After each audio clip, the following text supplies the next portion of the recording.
ሳሚና ኑሲ ተጋቡ።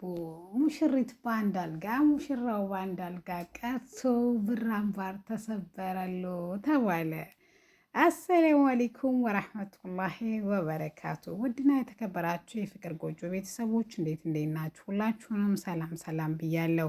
በያላችሁበት ሰላማችሁ ብዝት ይበልኝ። ለዚህ ቻናል አዲስ ከሆናችሁ ሰብስክራይብ አድርጉ፣ ነባሮች ደግሞ ላይክ ሼር እያደረጋችሁ እንድታበረታቱ በአክብሮት ይጠይቃለሁ ማለት ነው። ዛሬ ይዤላችሁ የመጣሁት ቤዛ ድራማን ክፍል 83ን ይሆናል ማለት ነው። እንድትከታተሉ በአክብሮት ጋብዛለሁ ማለት ነው። ቤዚቲ ለእህቷ ለሉላ ደውላ ድንገት እያወሩ ያለ ሮቤል ወደ ሉላ ክፍል ይመጣና ስልኩን ትዘጋባታለች። እሷም ሮቤል ስትል ስለሰማች በጣም ተደናግጣ በዚህ ሌሊት ክፍሏ ለምን መጣ? ምን ሊያረጋት ነው? እህቴን እያለች እየተጨነቀች እያለ ሱራፌል የሚሆነውን ነገር ሁሉ ስትነግረው በቃ የኔ ቆንጆ አንቺ ተረጋጊ፣ ከዛ ከውሬማን አንቺን መጠበቅ ግዴታዬ ነው እያለ ይላታል። እሷም እኔ ምንም ብሆን ምንም ግዴታ የቻልኩትን ሁሉ አድርጌ የቤተሰቦች ሀብቴን ማስመለስ አለብኝ። እሷ አሁን የኛ ስለሆነች አክስቷን ለማጥመድ ግዴታ ዶክተር ሮቤልን መጠቀም አለባት። እውነት ሱራፌል የምሬ ነው የሚወዳት ይመስልሃን? የምር እየተጠቀመባት ወይስ አውቆ ይመስልሃን ስትለው እኔ አላቅም። ሮቤል ግን ይሄን ያክል ይታወቃን የሚባል ሰው አይደለም። ለሁሉም ነገር ግን ተረጋጊ። ቤዚቲ ስላላየነው ነው እንጂ ካጣ ነው የተሰጠን ነገር በጣም ትልቅ ነው። ስለዚህ ለሁሉንም ነገር ተመስገን በይላታል። እሷ አምስት የተሰጠኝን ነገር ንገረኝ። እኔ እኮ ከልጅነቴ ጀምሮ ብቸኛ የሆንኩ ሰው ነኝ። ቤተሰቦቼን በልጅነቴ አጣሁ፣ ከፍም ብሎ ንብረቴን አጣሁ። ስለዚህ ምን ቀረኝ? ብሎም ደግሞ ባሌንም አጥቼ ነበር ለትንሽ ጊዜም ቢሆንም መኪና አደጋ ደረሰብኝ፣ ታገትኩ። ምን የቀረኝ ነገር አለ? እያለች ታማርራለች። ለማንኛውም ዛሬ ሉሲና ሳሚ ጥሩ ጊዜ ማሳለፍ ስለሚፈልጉ እኛ ከቤት ወተን ሌላ ቦታ እኛም ደስ የሚል እራትና ቁርስ እዛው አድረን እንበላለን ተባብለው እሺ በቃ እንደዛ ከሆነ ቤቱንም ብንለቅላቸው ደስ ይለኝ ነበር ስትለውም አይ እንደዛማን አይሆንም፣ እነሱ ኦልሞስት ቤት ተከራይተው ወጥተዋል፣ እኛ እስከሚስተካከልልን ነገሮች እዚህ እንቆያለን ብሎ እሺ በቃ ተባብለው ይወጣሉ። ሳሚና ሉሲ እንግዲህ ሰርጉ ከተሰረገ በኋላ ሙሽሪት በአንድ አልጋ ሙሽራው በአንድ አልጋ ቀርቶ በአንድ ሆነዋል ማለት ነው። ስለዚህ በጣም ሉሲዬ በጣም ደስ ብሏታል። ሳሚን ለማግኘት ብዙ መስዋዕት ከፍላለች። ያልከፈለችው ነገር የለም። ቤዚቲም ጭምር ሳሮንን ብቻ ምን ልበላችሁ። እናም ገና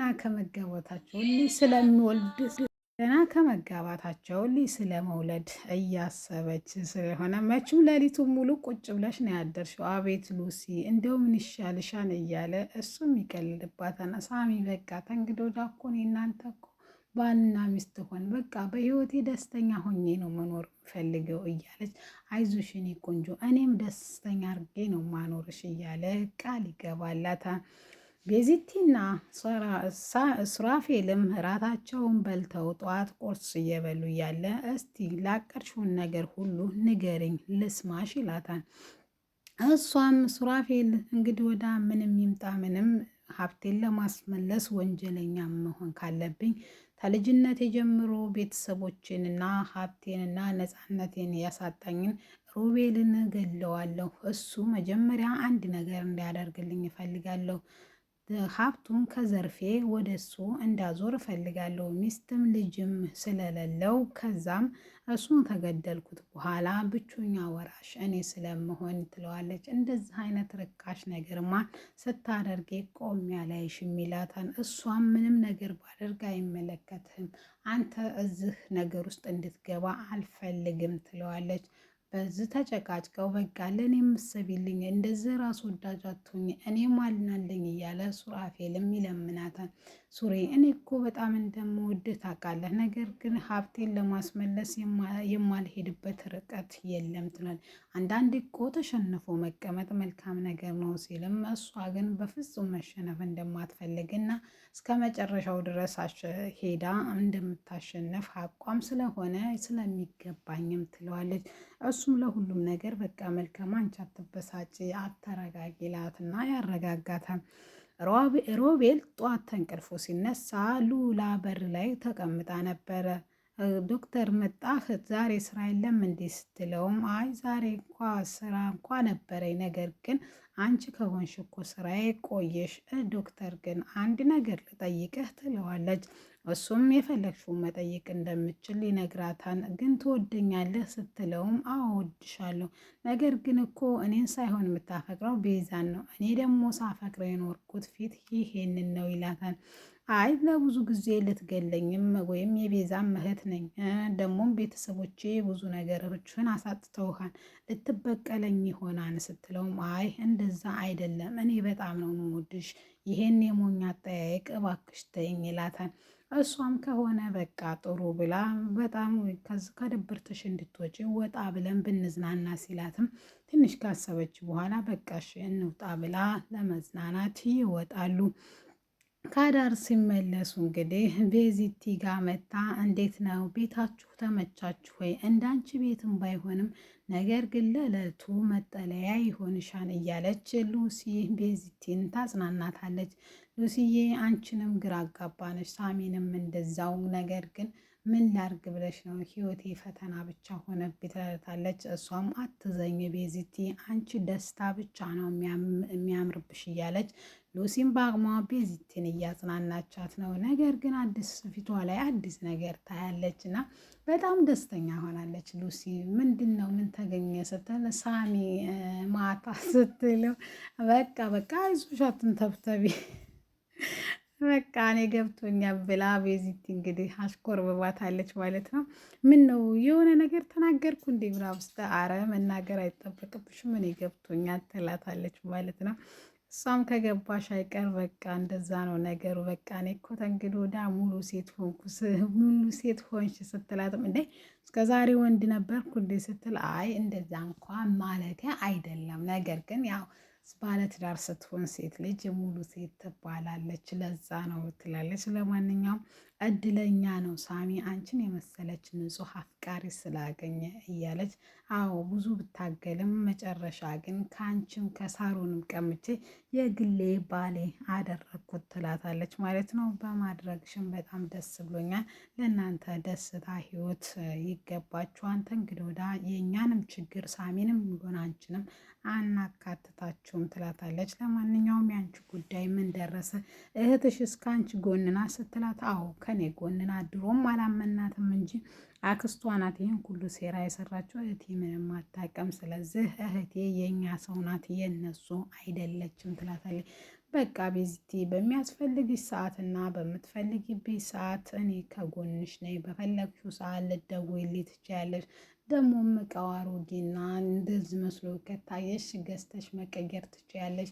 ይህ ሁሉ ቤትሽ ነው። እሺ ያው እንደናንተ ባይሆንም ባለው ነገር ግን እንደ ቤትሽ እንድትሆኝ ነው የምፈልገው ትላታለች። እሷም በቃሽ አመሰግናለሁ ብላ ምስጋና ካቀረበችላት በኋላ ይለያያሉ። ሳሮን እንግዲህ ወደ ገጠር ከገባች ልጇን ይዛ ውላ አድራለች። ከራቱ ወይም እንዝናና ብሎ ከወጡ በኋላ መኪና ውስጥ ጥያቄዎች ተመላለስበታለች። ሉላ የምር ግን እንደምትለው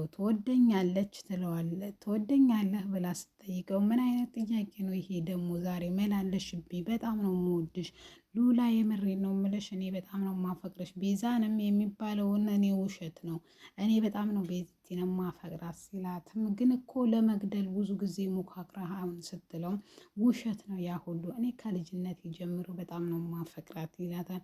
ችግሩ እኮ እሱ ነው፣ ማንጋ እውነት እንዳለ አንተ ነህ ትክክለኛ ወይስ እነሱ ጋር? ምክንያቱም ቤዛን አሁን እያገኘኋትም እያወራኋትም እያሰብኩላትም አይደለም። ምክንያቱም ቤዛ እህትሽ ነው ተባልኩ እንጂ ስለ ቤዛ የማውቀው ታሪክ ምንም የለም ትለዋለች።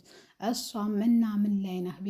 ቤቴ ልሄድ ቤቴ ይዤሽ ልሄድ ሲላትም አይ ቤት እንኳ መሄድ ይቅርቤ ስትለው ምን ነው ፈራሽ እንዴ ይላታን። እሷም አይ መፍራት ሳይሆን ሴሊ ቶሎ ብላ ወደ ቤቱ ተገባች። በወንዶች አይን ወይም በፍቅረኛው አይን ዝቅተኛና ርካሽ ሴት መስላ ስለምትታያቸው ለዛ ነው እንጂ እኔ ፈርቻ አይደለም። ደግሞም ባለትዳር መሆንህን አትርሳ ስትለው ሳልነግርሽ ረሳሁ፣ ትዳሬ ፕሮሰስ ላይ ነው፣ ፍች ፕሮሰስ ላይ ነው። ስለዚህ በቅርቡ እንፋታለን፣ አንቺም የኔ ሚስት ትሆኛለሽ ይላታል። የምር ግን ታገባኛለህ ስትለውም አሁ አገባሻለሁ ብሎ ቃል ይገባላታል። እሷም እስቲ እንደዛ ከሆነ የምር የምትወደኝ ከሆነ አንድ ነገር እንድታደርግልኝ ፈልጌ ነበር ብላ ትጠይቀዋለች።